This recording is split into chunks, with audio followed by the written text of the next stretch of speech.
Please excuse any mispronunciations by TTS. The English TTS has trouble with non-English words. But, if you watch Zentraya, you should be fine. As a result of YouTube's rules pertaining to links in descriptions, I will be adding site details to the video. Article by Rolling Stone, credit to Michelle Thompson, for the illustrations, used in original article. The 250 Greatest Guitarists of All Time. Celebrating six-string glory in blues, rock, metal, punk, folk, country, reggae, jazz, flamenco, bossa nova, and much more. My guitar is not a thing, Joan Jett once said. It is an extension of myself. It is who I am. The guitar is the most universal instrument, the most primal, and the most expressive. Anybody can pick up a little guitar in no time at all, but you can spend a lifetime exploring its possibilities. That's why thinking about what makes a great guitarist is so much fun. Rolling Stone published its original list of the 100 greatest guitarists in 2011. It was compiled by a panel of musicians, mostly older classic rockers. Our new expanded list was made by the editors and writers of Rolling Stone. This one goes to 250. Guitar players are often as iconic as the lead singers for the bands they play in. But mythic guitar gods like Jimmy Page, Brian May, and Eddie Van Halen are only one part of the story. We wanted to show the scope of the guitar's evolution. The earliest entrant on the list, folk music icon Elizabeth Cotten, was born in 1893, the youngest, indie rock prodigy Lindsey Jordan, was born in 1999. The list has rock, jazz, reggae, country, folk, blues, punk, metal, disco, funk, bossa nova, bachata, Congolese rumba, flamenco, and much more. There are peerless virtuosos like Pat Metheny, Yvette Young, and Steve Vai, as well as primitivists like Johnny Ramone, and Poison Ivy of the Cramps. There are huge stars like Prince, Joni Mitchell, and Neil Young, and behind-the-scenes masters like Memphis Soul great Teenie Hodges and smooth rock assassin Larry Carlton. Many great guitarists realized their genius as part of a duo, so Kim and Kelly Deal of the Breeders, Adrian Smith, and Dave Murray of Iron Maiden, and other symbiotic pairs share an entry. Our only instrumental criteria is that you had to be a six-string player.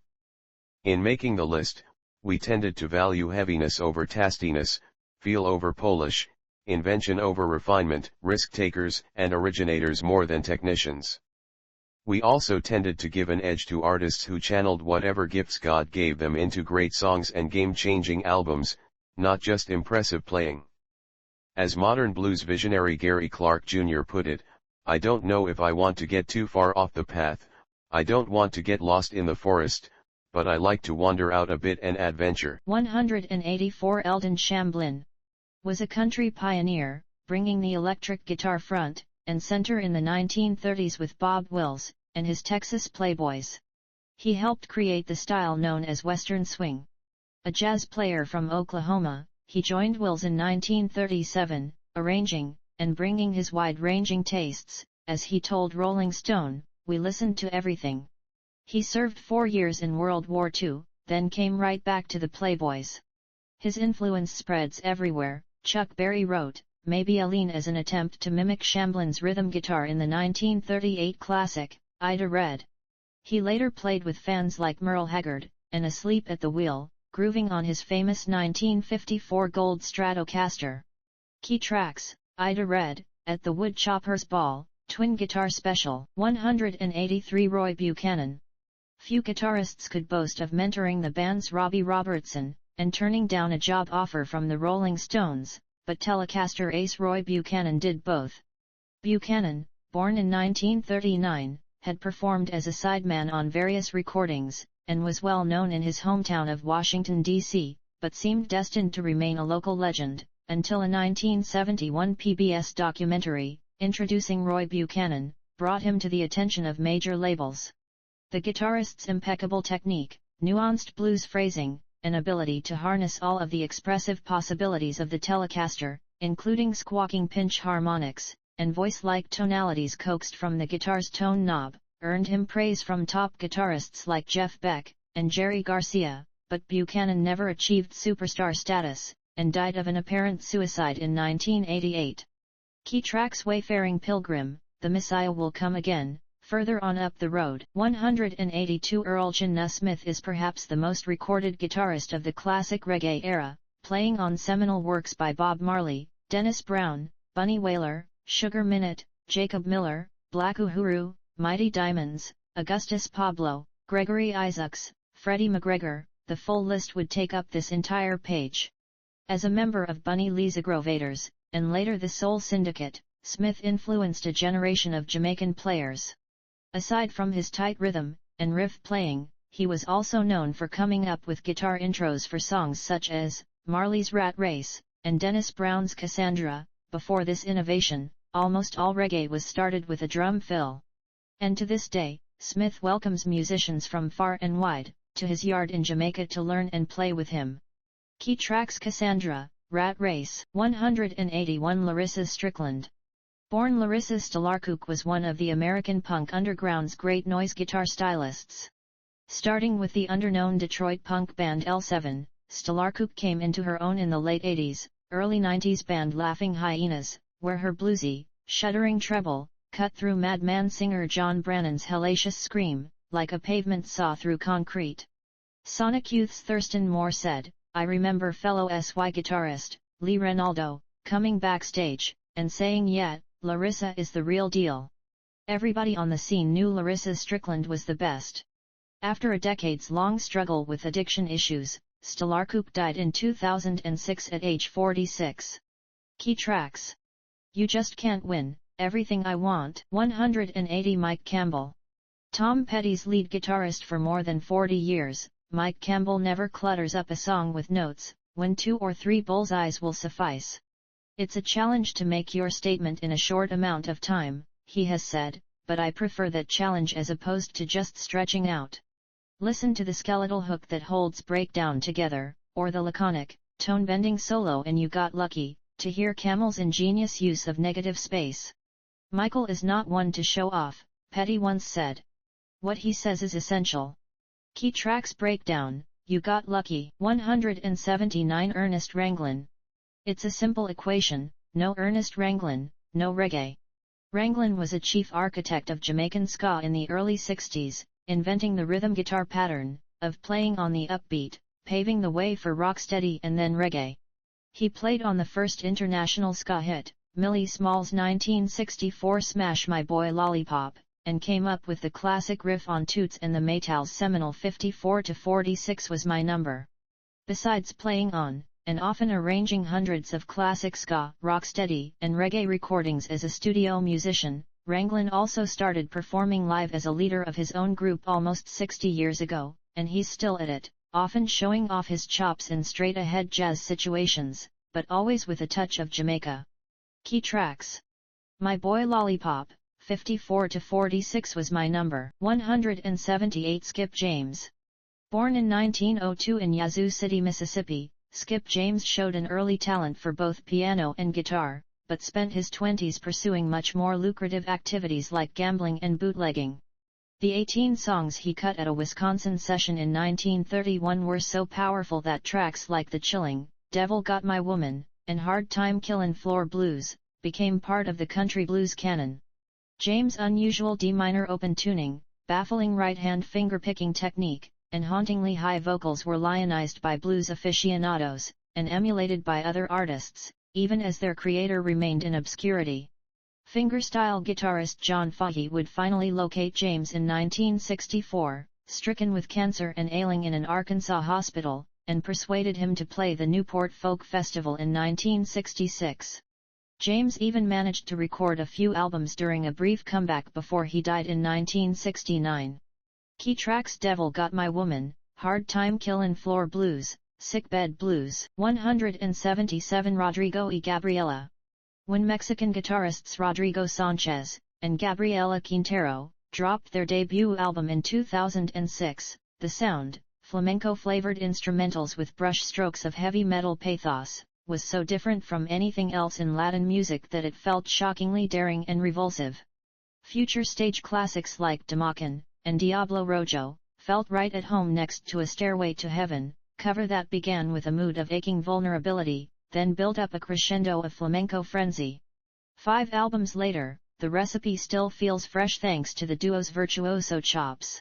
In concert, they boogie and burn like a forest fire. Key tracks: Tamakan, Stairway to Heaven, Weird Fishes, Arpeggi 176, Sadie Dupuis. Listen to any Speedy Ortiz song, and somewhere among all the lyrical trapdoors and trickly shifting sounds, you'll almost always find a sick guitar part being played by the band's self-proclaimed front demon. Expectations have historically been low for female musicians, so I want to be really technically good, she told Ars in 2015. So I always write parts that are a stretch for me. She's kept on pushing herself that way even as her vision has evolved from the naughty indie riddles of her early releases towards something like pop. If you see them live, keep an eye on her dizzyingly inventive playing, you just might have your mind blown. Key tracks: American Horror, Tiger Tank, Raising the Skate 175, Rory Gallagher. It seems a waste to me to work and work for years, Rory Gallagher told Rolling Stone in 1972, and just turn into some sort of personality. Instead, the Irish guitarist, then only 23, became legendary for his non-stop touring ethic and fiery craft. Playing a weathered Strat, often wearing a flannel shirt, Gallagher electrified Chicago and Delta styles with scalding slide work and hard-boiled songwriter. His fans included The Edge and Bob Dylan, who was initially turned away backstage at a 1978 show because Gallagher didn't recognize him. Key tracks: Bullfrog Blues, Laundromat, Walk on Hot Coals 174, Marty Stewart. You can hear the entire histories of rockabilly, country, and rock and roll ring out in country icon Marty Stewart's signature Telecaster twang. With decades of success in Nashville, first as a sideman to bluegrass legend Lester Flatt, then with Johnny Cash, and finally as a hit-making solo artist, Stewart has always had a wide-open sense of roots music's possibilities, especially on recent cosmically inclined albums like 2017's West Out West with his great band The Fabulous Superlatives. It's why he's been lovingly dubbed country music's psychedelic historian. There's 2 versions of tradition, Stewart once said. It can imprison you, or it can inspire you as you take whatever it is you're taking into the future. Key tracks: Way Out West, Hillbilly Rock 173, Paul McCartney is a legend for so many things: songwriter, singer, bassist, Beatle. It's easy to overlook his 6-string virtuosity. But Macca played so many of the Fab's greatest guitar solos, the psychedelic flash of Taxman, and Sgt. Pepper, the metal blast of Helter Skelter, the jagged rock of Paperback Writer, and Back in the USSR. He's also got his own folky acoustic style, as in Blackbird. He still blazes on guitar, shredding all over his 2020 gem McCartney 3. As he said in 2018, "I'm still thrilled with having the privilege of being able to go up to an amp, turn it on, get my guitar, plug it in and play it very loud." Key tracks: Taxman, Maybe I'm Amazed, Too Many People 172, Chrissy Hind. Chrissy Hind's groundbreaking songwriter, and fierce rhythm guitar playing in The Pretenders, can't be divorced from the band's rock-solid rhythm section, and dazzling array of lead players. James Brown's guitar player would play one figure throughout the whole song, and I love that, Hind once said. Hind's craft and her beloved Telecasters have meshed brilliantly over the years with a murderer's row of 6-string foils, from the late James Honeyman Scott, to Robbie McIntosh and, for a short time, Johnny Marr, whose own playing was influenced by Honeyman Scott. As Hind puts it, "My position in any band that I've been in is to set the guitar player up to make a goal." Key tracks: Tattooed Love Boys, Brass in Pocket, Stop Your Sobbing 171, D. Boon. Minutemen guitarist D. Boon favored thick strings and bracing treble, and he sweated so much on stage it messed up his gear. He was influenced by the taut, wiry aggression of post-punk, the classic rock bluster of The Who, and Blue Oyster Cult, the populist chuggle of CCR, and the economy of funk and R&B. All that and more came out in his playing. By the time the San Pedro, California, trio made their 43-song 1984 masterpiece, Double Nickels on the Dime, he was mixing punk rock with jazz, country, and folk in a joyously jangled conversational dissonance that perfectly fit the ravenous epiphanies in the Minutemen's songs. He died in a 1985 van crash at the height of his potential. Key tracks: Little Man with a Gun in His Hand, Corona.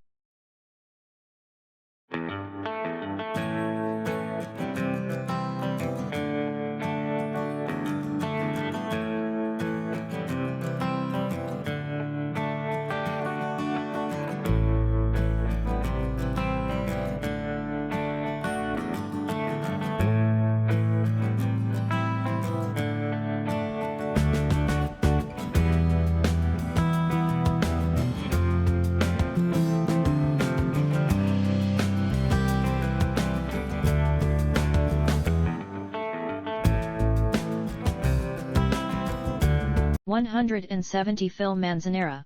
Phil Manzanera's specialty, impossible guitar, as he calls it. He helped make Roxy Music one of the most influential bands of the 1970s with his space glam flash. His sensibility came from growing up in Cuba, Venezuela, and Colombia, listening to his mother's favorite cumbia and bolero alongside the Beatles. He landed in the London art rock scene with his spirit of alien irreverence, always experimenting, often filtering his guitar through Brian Eno's synth.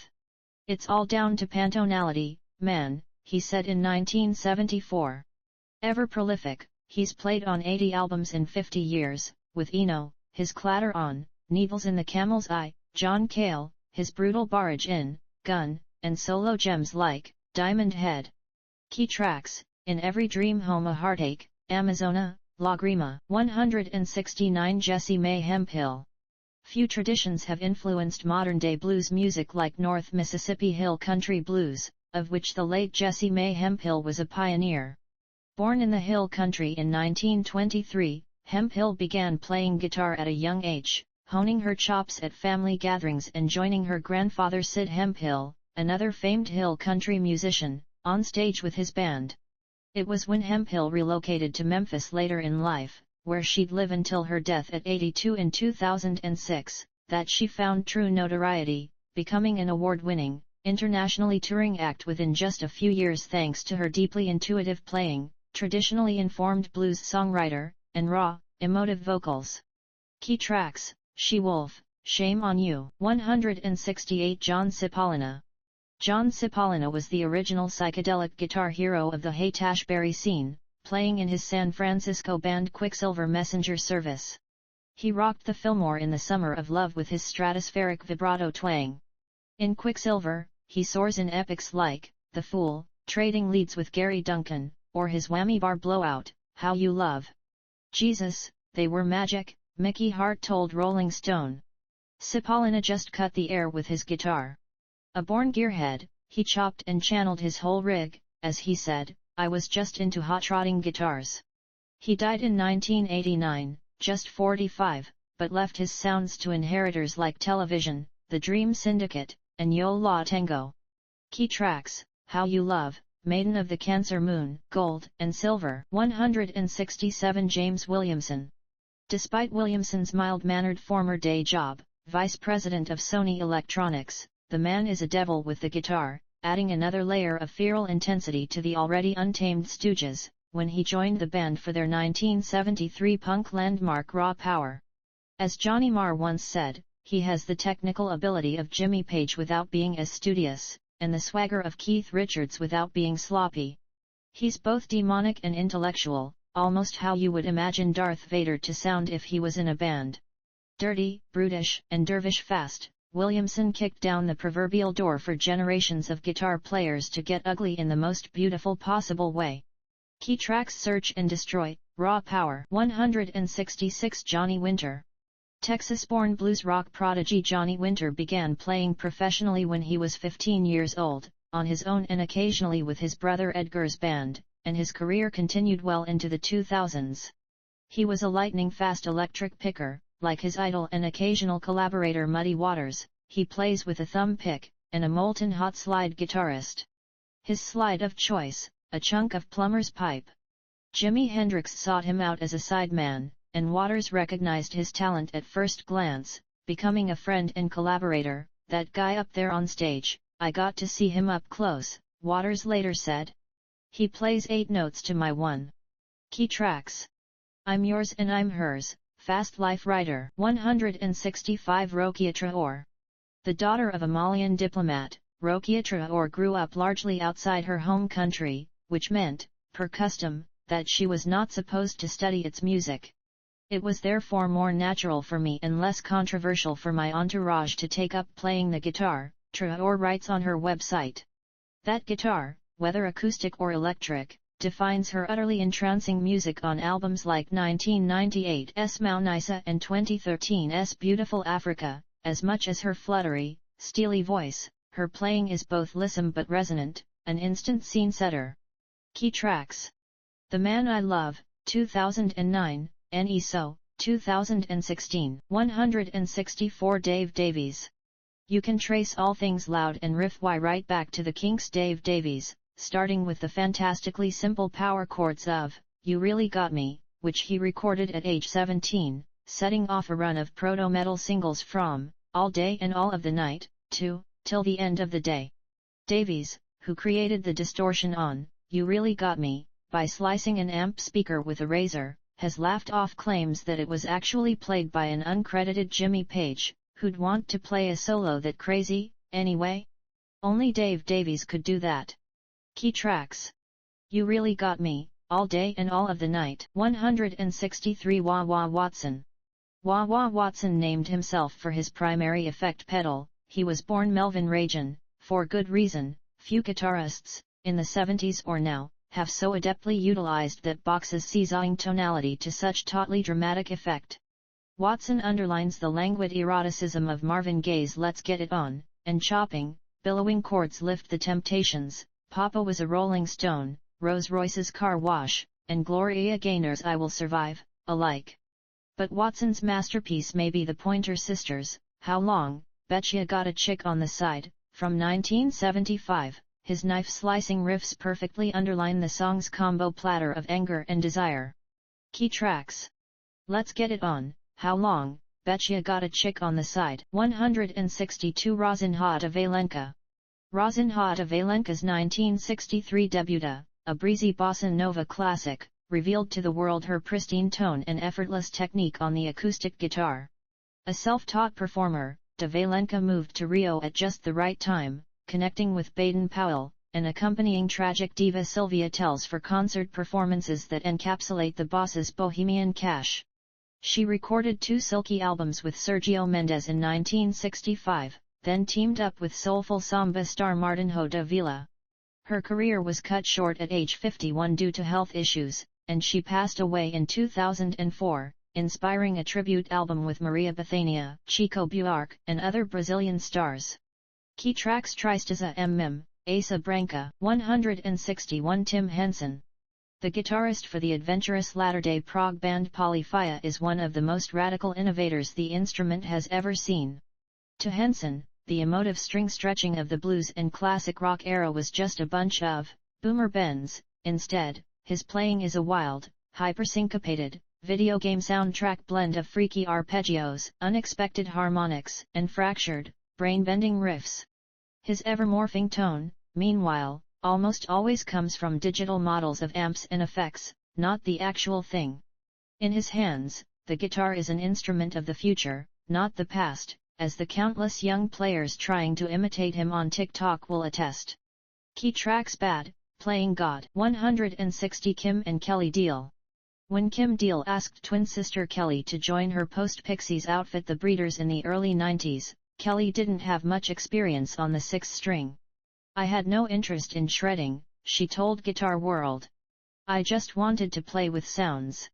That approach served the band's loopy, earworm-filled 1993 album, Last Splash, the first Breeders record to feature Kelly on guitar well. The dual-deal approach taken by the Breeders has resulted in songs that vary widely in terms of style, from the bubblegummy, Divine Hammer, to the Cowpo Kwai, Drivin' on 9, but all of them are marked by guitars that nestle into each song's structure in a sneaky, and sometimes thrilling, way. Key tracks: No Aloha, Drivin' on 9. 159 John Lennon. When Rolling Stone founder Jan S. Wenner asked John Lennon how he rated himself as a guitarist, Lennon replied, "I'm not technically good, but I can make it fucking howl and move. I was rhythm guitarist." It's an important job. I can make a band drive. It is, and he did. Lennon was the Beatles' spark plug and bloodletter, often adding rawness to pristine pop songs. Listen to the airborne strums that power, Help, the circular riffage of Day Tripper, or the deceptively sloppy The Ballad of John and Yoko, where, with George Harrison away on holiday, Lennon turned rudimentary lead and rhythm lines into sharp-toothed magic. Key tracks: Help, Day Tripper, Year Blues. 158 Johnny Thunders. The New York heir to Keith Richards' vibe, the man-born John Anthony Genzale bridged the gap between glammy riffs and pre-hardcore punk, powering first the New York Dolls, then with the Chaotic Heartbreakers, then as a mercurial solo act. The sound he got was so uniquely his, the combination of the junior and a twin reverb, cranked to the max and with a ton of reverb was what rock and roll should sound like, said Mick Rossi, from UK punk's Slaughter and the Dogs. Thunders was equally capable of trashy fire and shocking sensitivity, as exemplified by his startlingly beautiful, You Can't Put Your Arms Around a Memory, a song stranded in the gutter but staring at the stars. Key tracks: Born to Lose, You Can't Put Your Arms Around a Memory, Jet Boy. 157 Pat Metheny. Calling Pat Metheny a jazz guitarist doesn't begin to do the job. Though he is one of the leading figures in contemporary improvised music, the 17-time Grammy winner grew up being influenced by the Beatles as much as by Miles Davis. And like those two shape-shifting creative forces, he has constantly jumped over genre barriers. Metheny has worked with Joni Mitchell, David Bowie, and Ornette Coleman. He has played pastoral Americana, melodic fusion, ambient minimalism, and hard-charging free jazz. His aggressive 1994 solo guitar release Zero Tolerance for Silence was called the most radical recording of the decade, a new milestone in electric guitar by Sonic Youth's Thurston Moore. Key tracks: Bright Size Life, and I Love Her. 156 Carl Perkins.